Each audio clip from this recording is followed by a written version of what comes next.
চলছে শ্রী শঙ্করাচার্যের দশমহাবিদ্যা মন্দিরে রটন্তী কালিকা পুজো ও মা ছিন্নমস্তার পুজো।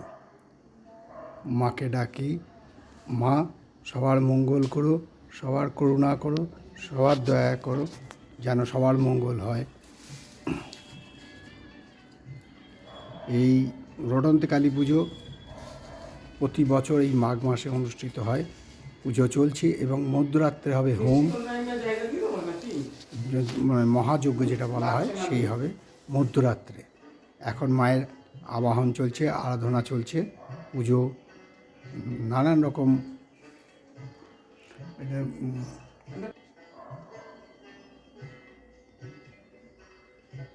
এই মায়ের পুজো চলছে।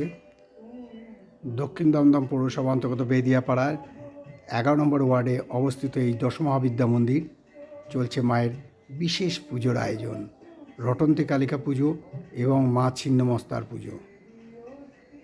সবার মঙ্গল হিতার্থে পুজো চলছে এবং মধ্যরাত্রে হবে হোম যজ্ঞ, যাতে সবার মঙ্গল হয়, পৃথিবীর প্রত্যেকটা মানুষ যাতে মঙ্গলে থাকে, আনন্দে থাকে, সব খুশিতে থাকে, সেই প্রার্থনার জন্য এবং বিশ্ব শান্তির জন্য এই মহাযজ্ঞর আয়োজন করা হয়েছে, যাতে দেশে দেশে যে বিদ্বেষ, যুদ্ধ, বিগ্রহ সব শান্তি হয়।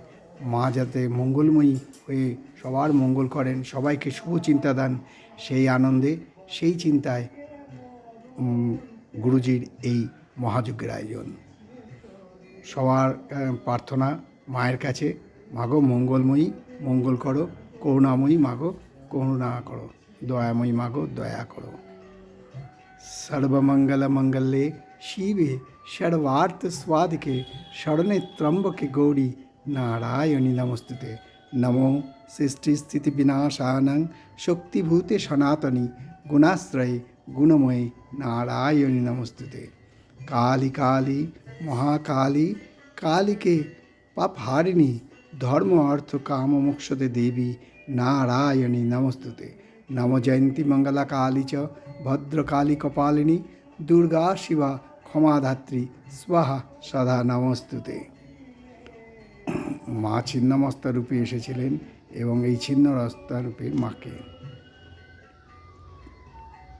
অর্থাৎ ছিন্নমস্তা মা হয়েছিলেন এই কারণে, মা শত্রু দমন, অশুভ শক্তি নাশ এবং শুভ শক্তি প্রদান, সবার মঙ্গল হিতার্থে এই বিশেষ পুজোর আয়োজন করা হয়ে থাকে।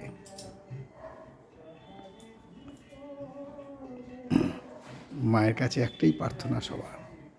তবে মধ্যরাত্রে যে পুজোটা হবে সেই পুজোই হচ্ছে মাকে অর্ঘ্যদান, সবার নাম গোত্র দিয়ে বিশেষ অর্ঘ্যদান এবং হোমার্ঘ্য দেওয়া হবে। মায়ের পুজোর আয়োজন করেছি সবাই। মাকে প্রার্থনা করি, মাগো মঙ্গলময়ী মঙ্গলা করো, ইয়া দেবী সর্বভূতেষু।